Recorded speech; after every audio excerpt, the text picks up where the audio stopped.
How's it going, guys? It's Revelations and welcome back for another Revelations reviews. This week I'm really excited because we're getting to play a game that I've actually played before when it first came out, and that is For the King.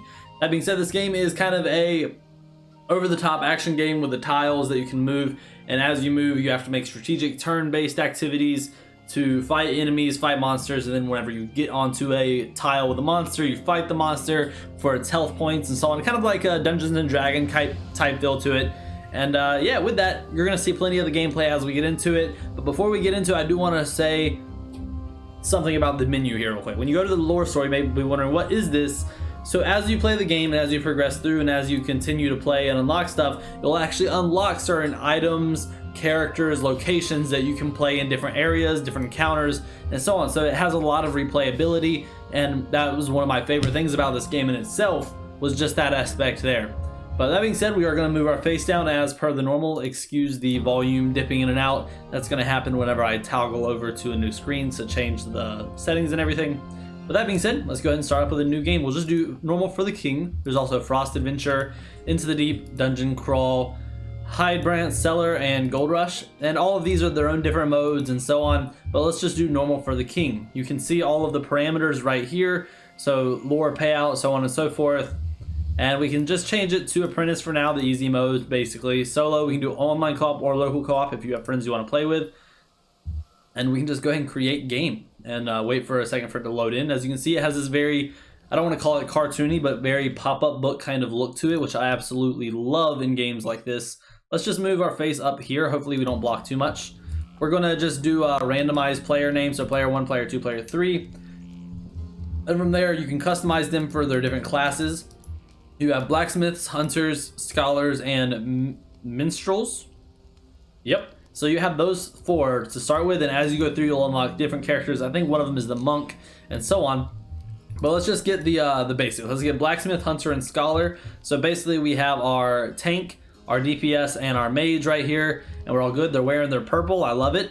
You can customize them to be male, female. You can change their clothes around based on what you want it to look like, and the same with the helmets. Each class is going to have their own different helmets, their own clothes that they can wear, and so on.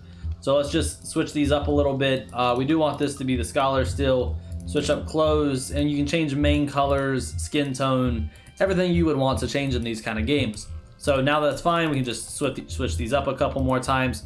Again, we want hunter, blacksmith, and a scholar. Start it up. From here, you get your little bit of backstory, the brink of chaos. You can read this if you want. If it goes by too fast, feel free to pause the video and check it out. But it's going to take a second. There we go. We can click to load in. And this is what the game looks like. So you start here in Orton, or at least you do for this run. First, the wizard Vexor vanishes. Then my own husband was slain in his palace. You may be the last hope of Fahrul. And of course, you're going to go on, get your quest that you want to do, and so on. They're going to give you your opening quest. And as you can see, our opening quest is going to be taking us, of course, going to give tutorial, but opening quest is going to be wanting us to head over to Woodsmoke. We are going to go one player at a time as we move, and as you can see by these little action points right here, we have 5 of them, meaning we can move 1, 2, 3, 4, 5, and then be done for that turn. So let's go ahead and move 5 this way. And it turns out we came up on a hidden cave. Many dungeons are short and cannot be escaped, so we can do this if we want, and it is a level 1. We happen to all be level 0, so it's probably not the best idea to try this right now. But what we can do is go to the Sanctum of Blood here, which will give us a 10% crit chance on one of our characters. So let's just wait here for a second. We can go ahead and go over to one of our other characters, have all of them meet up in like the same sort of area. That was not what I meant to do, but there we go. So end turn. That's the end of that turn, which means that we need now to cross over to one of these characters. How do I do that? That's the question. I just used an extra action point. All right, Keen Eye. We do not have the abilities for this, as Keen Eye requires a, what is it called? You never know what you might find.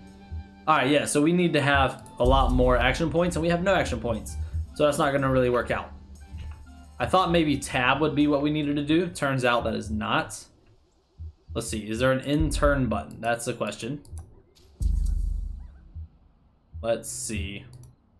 End turn. So spacebar may be it. Nope. Tab.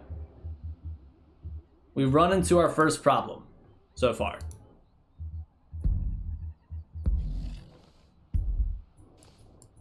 I don't know how many of these I can give back to my player, but there we go. We can no longer move. We can't give any more points to the character. What do we do from here? We can't set up camp. We can't tab over. Do we click in the timeline? No, so this character's action points are done, for sure. In turn, all right, top right. You know, the blinking thing. That might have been a pretty obvious one for us. So we rolled, this time we got plenty of movement, so we can go ahead and move for 3. And let's actually go ahead and try to fight this guy. Level 1, understood. He's level 0, we're gonna use all 3 of us because we're all within attack range, which is perfect. Let's try the sneak. It has an 83% chance to succeed. We're good to go. Okay, so that just allowed us to sneak by. I was actually wanting to attack. So let's try the ambush as a, let's see. We failed, we got 2, we rolled 2 for success, and then we lost 1. So they're gonna get to go first. And as you can see here, absolutely I love it about this game, how beautiful it is whenever you attack and everything. It has a great look to it. So we can go ahead and do just a normal shot. We rolled all 3, which is gonna give us a +6, or a -6 for them. That's gonna be great. We can check this, we have perfect. So leave combat, we can run, or we can use surge, which has a 57% chance to ignore resistances by, I'm assuming, hitting all 3 of the requirement checks up here. So let's focus on the same guy again. We did miss one of the checks, meaning that our damage is gonna go down a little bit, and we're not gonna hit that 57% chance to ignore resistances. That's okay though, it happens. Let's see what we want to do next. We have our sniper shot. We also have a snipe shot, which has a 73% accuracy per tab here. So you roll a 73% chance every single time for all 3 action points, and depending on that, you'll be able to move forward or you'll be able to do more damage. I think what we should do is ignore this guy for now because we are going to be using her next time, and instead do ignore armor and hope that we hit all 3. We did not hit all 3, but we still were able to knock off some of the damage. The standard attack, this is actually going to hit both of them, and he only has 1 health. Ooh, that was nice. That was a good hit. That was really nice. I'm happy with that. Let's try to go ahead and knock this guy out. Understood, I get it. We don't want to die. That makes plenty of sense. That should be 6. Only 4, probably because of the armor value. Armor value definitely changes things. Ooh, a lot of fun. So one thing that I just realized that I was kind of wrong about at first is the fact that this is not our action points that we can use. This is actually our focus points, which replenish 1 per turn, meaning that we're not going to be able to use them for the other character because we used all of them just to walk back and forth a bunch basically. We do want crit chance to go to this guy. As he is our archer, he is going to be of a lot more importance when it comes to getting critical strikes, so we love the idea of being able to use him in that regard. So his turn is done. Let's move on to the next one. We have Orton. Actually, this isn't Orton. This is player 3. So you see here, as you can see, we get our 2 guaranteed, and then we had a roll chance for those 3. And since we only got 4, we can only move 4, as you can see by our movement. And you can use the focus points to go back. Now, one thing is you have to use the herbs that you find and the materials that you find to replenish that lost focus that will happen over time. As you see, you don't get those back. You have to use your roots and your vegetables and the stuff that you find in the items to get that back. So we do want to try to keep all of these guys together. We have all 3 of them versus the singular Timberwolf, which is fine. So we can try to attack it. And this time, we'll actually get to see what our Blacksmith does instead. So of course, we have our combat actions, and please feel free to stop the video and pause so if you want to read any of those information sheets so you can get a better idea. So we can just try to do this. It's not going to be an instant kill, but it will be 6. We will find something else to do with our mage this time around. And actually, this might be a good idea to show. Whenever you run away, it does not run away with everyone. It only runs away with that one person, meaning that if you have a full party and one gets in danger, you have all the opportunity to just back out and say, nah, this character can't take it, but these can. But it also leaves the open door for one of your guys to be the last man standing, lose that flee chance, and be out of there, and there's no way that he's going to be able to be saved. So the Blacksmith here, he has the taunt ability, the smash ability, and the shockwave. Shockwave is going to be everyone around, as it says splash damage, and smash is going to be a single person attack. And as you can see by the damage amount, of course, he's going to be hitting hard, but he has to roll 4 times versus the 3 normal. But this time around, 8 damage for 1 strike. That's pretty good by my standards, I would say. Pretty good. All right. So next, let's move on. I think we should try the cave. None of our characters are really leveled for it. Wait, attack damage. So yeah, we're all level 0, meaning that we shouldn't really go for it, but we always could. This requires intellect, which is going to be our mage. So next time our mage has a move, let's see about going back over here and checking it out. Next is this guy. And if we fight the crow swarm, it's only going to be us. As you can see, the red area around the enemy shows where and what parts of the land will be covered. And if our guys aren't in the red, we're not going to have the opportunity to fight the crow. It's just going to be the archer by himself. And we can try that and show what the kind of difficulty is going to be if you get into a fight that you're not prepared for. So here we go. We have 3 crows, all with 5 health, and me by myself with 37 health as the hunter. We might be able to get out of this. If we get good hits like that, we absolutely will. But being overwhelmed is going to be very bad for us as we move forward. So let's try again with this guy. Looks like we got another good shot. Another critical, love that. And we actually are going to come out of this with almost no problem, it seems. The thing that we do want to be concerned with, though, is a lack of experience for one character versus another.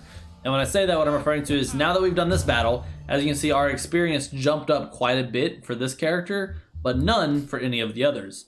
And that means that this character may become strong and may be prepared for this dungeon, while the other characters are kind of still stuck behind and aren't doing too well. Remember that our goal right now is to get to this village. So we are here. We can just view wares for now, see if what they got. They have a boat repair kit and raft deeds where you can get boats so that we can start traveling later on. But for now, we really don't have that ability, and we'll wait a second because we need to get wood smoke, which will be the end of our first quest. Now, this character is our scholar. Scholars are based around intellect, which when hovering over this area, we see that we need intellect. So we have a 39% chance to hit all 5 of these. We can use focus, the thing that we have right here. Use focus, boom. So we guaranteed we got 1 of them. Now making the chance to get 4 at a 75% chance. So we can do that. So let's use 1 of our focus and then investigate. And we hit all 5, which is awesome. And that gave us a large boosted experience, and a teleport scroll is what it looked like. Oh, actually that was something we already had. But it did give us a large boost of experience, which is going to be great. Again, making sure to keep every character around that same general area of experience is going to be very important for the late game. So let's move our hunter to this question mark here. We did run into something. Let's see, this, which is a level 2, which means that we don't want to go near it because level 2 sounds terrible. Dead pool. This requires, this is just luck, I think. Yeah, I'm pretty sure. Cannot focus here, but you get a 36% chance to gain 1 item, 18% chance to skip 1 turn, and a 44% chance for nothing to happen. I think this is an absolutely, completely worth it. No big deal, nothing happened. All's good. Let's carry on. We got an energy boost, which will allow us to move 1 more, and we can just stop here and wait for the rest of our gang so that we can fight these monsters right in front of us. Hopefully we'll get lucky enough to get 5 movement. We did not, but that's okay. So we can just wait here, wait for our scholar to catch up. Understood. I got it. Let's move you up. Again, not enough movement speed, which kind of is a little bit lame, but it's okay. Let's end turn and we'll have our hunter go up instead, because our hunter is absolutely going to be able to do this. We have 3 enemies to fight here, because as you can see, with the red squares that I was pointing out earlier, the red squares indicate all the enemies and ally players that are going to be fighting in this battle, meaning we have all 3 of us, of course, 2 of the wolfmen and 1 of the giant plants. I don't really know what their attacks are, but you find out and you learn. So this one obviously looks like a mage. This one looks like a DPS of some sort, and this one just looks like a poison caster. Immune to fire, immune to freeze, and immune to shock. The hag seems like the big issue right now, so I'm going to avoid the hag by trying to kill it first. That being said, it probably doesn't have too much armor. Actually, it doesn't have armor, and I can bring that up really quick. That was a noise. So armor itself is this little thing right here, the enemy resistances. The gray shield is going to indicate physical armor, which means when you hit it using a white move, this is a purple move, which is magic. So magical damage versus physical damage. When you use a physical attack, it's going to use, let's say it does 10 damage, but they have a 7 armor rating. It's going to bring your damage down to 3 because it minused out that 7 or canceled out with that 7. So since this enemy, the Beastman, has 1 magic damage, if I hit a perfect shot with 6, it's only going to do 5 damage to him. So instead, it's better to focus on hitting him with physical attacks where he has no shield. If that makes sense. And it should. I think I did a decent job of explaining that. So we're going to use our blast here to do a little bit of damage to each. Only did 1 damage. That's really not too good. That's going to hurt. Hopefully that's not a poison. It's not. We're good. So now we can use our shockwave to hit all 3 once again. But I do want to focus on the hag because I'm afraid that the hag is really going to do some damage to us. So let's just go ahead and verify that we get the hag out of here to avoid any poisons or anything like that may come along.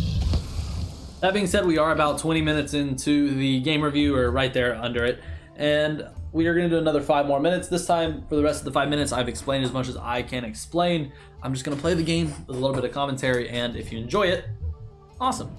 And as always, you can always find the game description down below, along with the link to go buy it. Check it out yourself.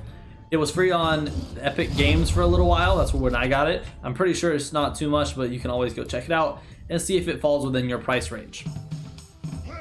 If not, this is a game that I'm kind of considering making into a series.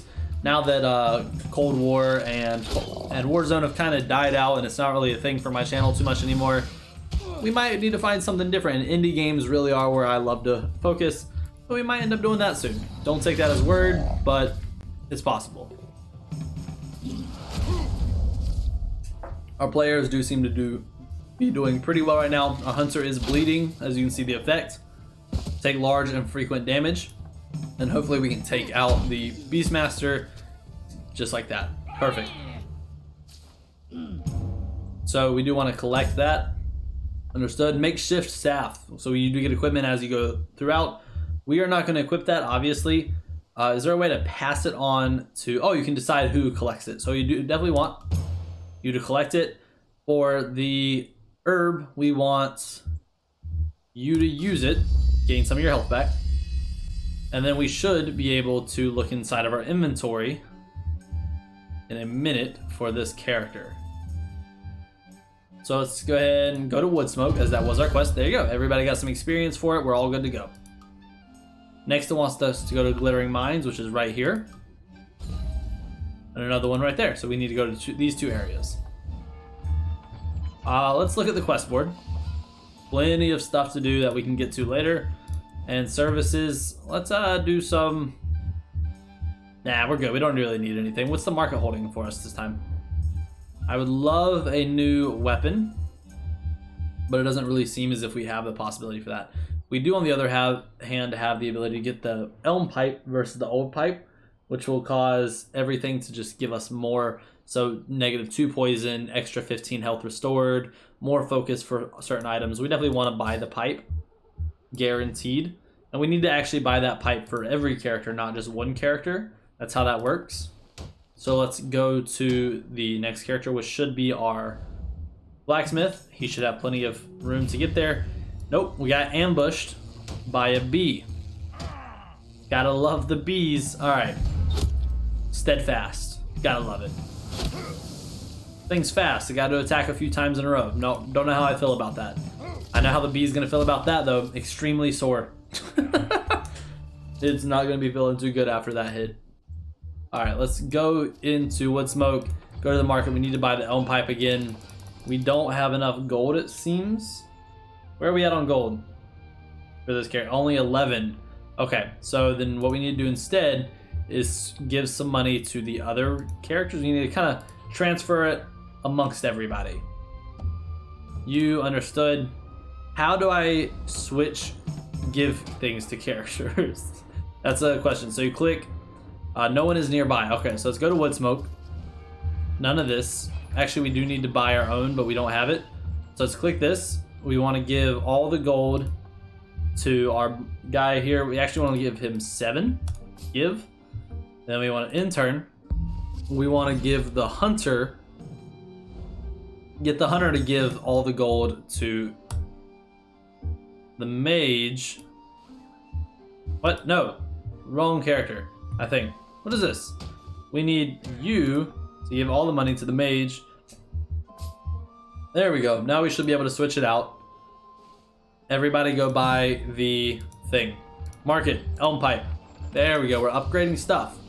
This is what we need. Upgrades are all we ever need. So inventory, let's make sure we equip the makeshift staff for you. Equip. That's going to be so much better. So instead of doing 6 magic damage, we have Echo Blast and Smash, which is going to be doing so much more work for us. And we can actually sell the Scholar's Book, I'm pretty sure. We just have to figure out how real quick. Let's open up inventory. We want to sell the Scholar's Book. Sell. There we go. All is good. And let's head over here. Let's check this out. It requires intellect. We are absolutely not using intellect with a blacksmith. That does not sound right in any regard. Now the scholar, on the other hand, should be able to do more, especially after we buy the elm pipe. There we go. Pipe bought. We're all good. Head over to the intellect check. Let's use 1 focus just to be sure. Oh, this is a no focus thing. Boom. 4 experience. Good to go. And I think that's actually a level up. It is. Can you do anything with level ups? Yeah, it just makes you stronger in general. All right, sweet. That is good to know. So leveling up just makes you a stronger character all around. Not a big difference. What is this? The leader's enemy camp. That's where we have to go. Hopefully, if our guy here can make it, we can just run all the way there, which is exactly what we're going to do. We'll do this last battle and then call the video. I think that works. Let's do the ambush. We do have 1 random enemy. Okay, so we have 16 and the Chaos Acolyte, who is the quest objective. So most of them are. And here is the enemy armor thing I was talking about earlier. So that being said, our mage is going to be the most important here to attack the enemy who has the armor, because they do magic damage versus physical damage. So what we need to keep in mind is that we should attack the Chaos Acolyte first, and then make sure we are using our mage to focus the Chaos Leader. So our mage, switch over, now is going to do 11 damage. We can try the splash damage, but it's only a 14% chance to get that. I don't think that's good enough. I think this, on the other hand, is going to be beautiful. Yeah, 8 damage. Great. That's going to suck. That's going to cause a burn. Yep. So in this game, wow, what are the chances there? That was crazy. All right, so let's just go back to him. Try to get the kill. Might do it. There we go. This should be over this round, I'm pretty sure. Unless we get really unlucky. So you see how that did 2 damage when it normally would have done 8 or 6? It's because of the 4 damage that was blocked off. Can't really speak, I'm too excited. There we go. All dead, all gone. Quest complete. Everyone is leveled up a little bit and it's beautiful. Let's give all the gold to the hunter, as he is going to need it. And a book of lore. Rare manuscript of Farhul. Studied across and can now unlock secrets throughout the land. Collect. Oh, that's going to be awesome. We'll go ahead and equip that, the heavy bow. And then we will move on from here. What I wanted to go ahead and show you before we exit out is not the game. My bad. Chaos, understood. That's a whole nother element to the game. We want to save and exit. Save and exit. And then when we go back to the front screen, we should be able to go back to the lore store. And now with the lore that we've collected, you see this number up here, it says 2. That's because we just collected 2 lore. With that, we can purchase items throughout this. New characters such as the Trapper, the Busker, the Herbalist, and the Woodcutter, along with different pieces of equipment and so on that you can get throughout fighting and throughout beating different enemies. We get this guy, which is the Trainer, which is a mini encounter. Trainers can increase the stat of your party in exchange for gold, so it's a new thing we can get. We can get different little skins and so on throughout looking and throughout collecting lore through the game. That being said, we can go ahead and get this, which is the night market, and boom, which will allow us to, as it says, night markets have exotic items for sale that cannot be found anywhere else. And as you play the game, and as you get better, and as you do more, you'll unlock more lore, or you'll collect more lore, allowing you to come in here and buy more items. And that, ladies and gentlemen, is for the king. That being said, as per always, there will be this information in the description down below, and if you want to go check out the game, please feel free and let me know what you thought about the game. And that's it. So I hope you guys have a great day, and I will see you for the next upload on Tuesday, which will be the Minecraft, and then of course we have Fallout 76 on Wednesdays. So yeah. Also, the videos of the short videos that have been posted recently, they're called YouTube Shorts. Please feel free to check those out. If you don't like them, don't watch them. They're only 15 seconds. They're there to kind of promote the channel a little bit more, as we are a smaller channel. And also mention that if you've liked multiple videos and you find these little Revelations reviews entertaining, please hit that subscribe button, and like button means a lot to me, means a lot to the channel. And I will see you guys next time around. Peace out.